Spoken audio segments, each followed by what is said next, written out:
नमस्कार मित्रांनो, लपंडाव या मालिकेमध्ये खतरनाक ट्विस्ट आलेला आहे। मित्रांनो, तुम्हाला तर माहितीच आहे विकीने सखीचे अपहरण केलेले आहे आणि ही बातमी आता सगळीकडे पसरलेली आहे, म्हणजे सरकारच्या हॉलमध्ये पसरलेली आहे आणि सरकार भयंकर चिडलेली आहे।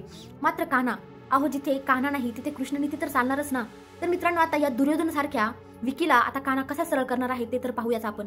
मित्रांनो, आता कान्हाला सखीचा पत्ता मिळवायचा आहे, कारण कान्हाला क्लिक झालेला आहे की सखी ही पळून नाही गेली तर तिला गायब केलेला आहे। त्यामुळे आता कान्हाला क्लिक झालेला आहे की या सगळ्यामध्ये परशुराम नक्कीच इन्व्हॉल्व असणार। त्यामुळे कान्हाने परशुरामला आता पाण्यामध्ये डुबून डुबून डुबून परशुरामकडून काढून घेतलेला आहे की खरं खरं सांग सखी कुठे आहे। आणि परशुरामने कान्हाला पत्ता दिलेला आहे, कारण कान्हाला कधीच क्लिक झालं होतं की परशुराम नक्कीच यामध्ये सामील आहे, कारण परशुरामच्या फोनमध्ये लास्ट कॉल हा विकीचा आलेला होता। तर मित्रांनो, आता हा परशुराम सुद्धा इतका नीच आहे, घरातच राहून घरातल्याच ताटात छेद करतोय, म्हणजे घरातलंच खाऊन घरातल्याच ताटात छेद करणारा माणूस म्हणजे हा परशुराम आहे। पण मात्र कान्हा तिथे कृष्णनीती तर होणारच। आता कान्हाचं डोकं वापरून कान्हा निघालेला आहे सखीला शोधायला। तर या नीच विक्रमने त्याच्या ॲम्ब्युलन्स एका भन्नाट सुनसान ठिकाणी लावून त्याच्या फार्म हाऊसवर त्या सखीला नेलेला आहे आणि सखीसोबत छेडछाड करण्याचा तो प्रयत्न करत आहे। त्याला सखीसोबत सुहागरात मनवायची होती। जसं दुर्योधनाने द्रौपदीचं अपहरण केलं तसंच हा विकी सुद्धा आता इथे सखीचं अपहरण करायचा प्रयत्न करत आहे, तिच्यासोबत छेडछाड करत आहे, तिला त्रास देत आहे आणि सखी बिचारी गयावया करत आहे सोड म्हणून। पण तू तिला बोलत आहे की तुझा आवाज कोणापर्यंत पोहोचणार नाही,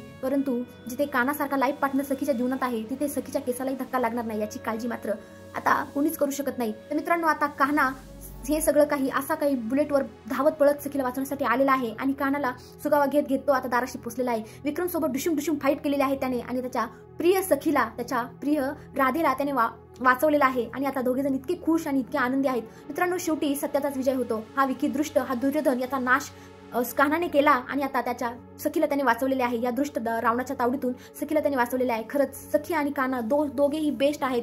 सखी म्हणजे खरंच कान्हाची जणू काही राधाच आहे आणि आता त्याने आपल्या राधाला वाचून घरी आणलेला आहे। तर कमेंटमध्ये नक्की सांगा तुम्हाला काय वाटतं।